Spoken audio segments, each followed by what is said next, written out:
વારસદાર એ કાયદેસરના વેચાણ ધારક છે અને સનદવાળી જમીન પર મકાન બનાવેલ છે તેવો બતાવશે તે 50 વર્ષના પ્લોટ છોડીને બાકીના બાંધકામનું ડિમોલિશન કરવામાં આવશે, જેથી 30 મિનિટમાં મકાન ખાલી સૂચના આપવામાં આવે છે. જે હાઈકોર્ટના હુકમનો અમલ કરવામાં વિઘ્ન કરશે તેમના પર કાયદેસરની કાર્યવાહી કરવામાં આવશે. જેઓ કાયદેસરના સનદધારકના વારસદાર કે કાયદેસરના વેચાણ ધારક છે અને સનદવાળી જમીન પર મકાન બનાવેલ છે તેઓ બતાવશે તે 50 વર્ષના પ્લોટ છોડીને બાકીના બાંધકામનું ડિમોલિશન કરવામાં આવશે, જેથી 30 મિનિટમાં મકાન ખાલી કરવા સૂચના આપવામાં આવે છે. જે હાઈકોર્ટના હુકમનો અમલ કરવામાં વિઘ્ન કરશે તેમના પર કાયદેસરની કાર્યવાહી કરવામાં આવશે. અમદાવાદના મોટેરા વિસ્તારમાં આશારામ આશ્રમ નજીક આવેલા જૂના ગામતળમાં આજે તંત્ર દ્વારા ડિમોલિશનની કાર્યવાહી હાથ ધરવામાં આવી હતી. અમદાવાદ મ્યુનિસિપલ કોર્પોરેશનની ટીમ પોલીસ બંદોબસ્ત અને જેસીબી મશીનો સાથે 36 જેટલા ગેરકાયદે મકાનોને દૂર કરવા પહોંચી હતી.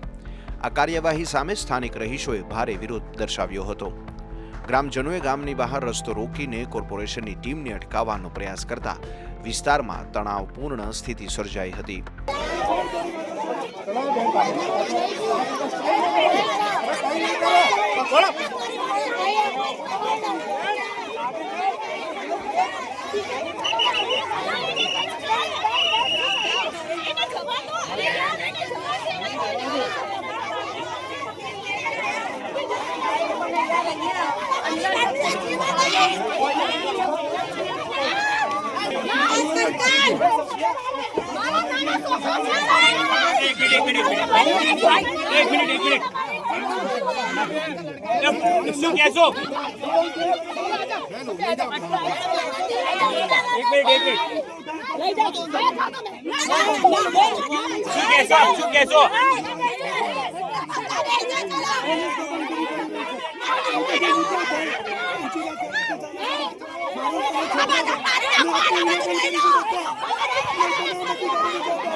अंदर जाओ ले जाएंगे।